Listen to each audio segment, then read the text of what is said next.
En tant que valideur, vous pouvez faire tout ce qui a été vu dans le tuto Gestion de devis prescripteur. Mais également, vous avez la possibilité de modifier les devis créés par d'autres personnes dans votre établissement.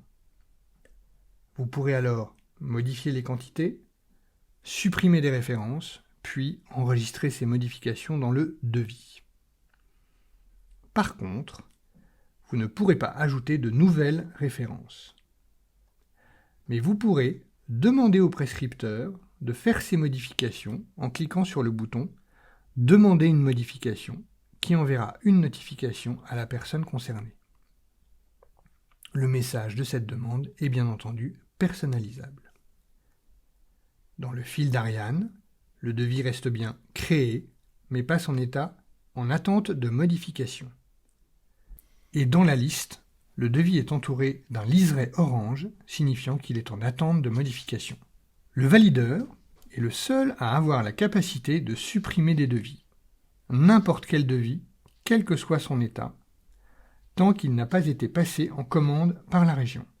Pour ce faire, il peut utiliser le bouton « Supprimer » présent à l'intérieur des devis ou, après avoir coché les devis à supprimer dans la liste, il peut utiliser le menu contextuel situé en haut à droite.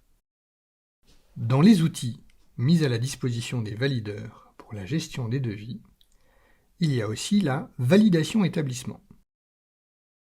En cliquant sur le bouton « Valider le devis », le valideur l'entérine et le verrouille.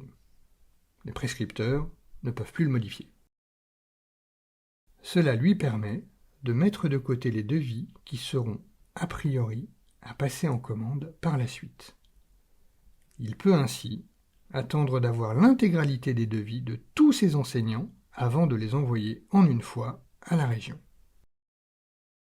Puis, dans l'étape suivante, si les devis leur conviennent, les valideurs peuvent les soumettre à la région afin qu'ils soient examinés en vue de leur passage en commande. Une fois soumis, le devis sort des compétences de l'établissement et entre dans celles de la région.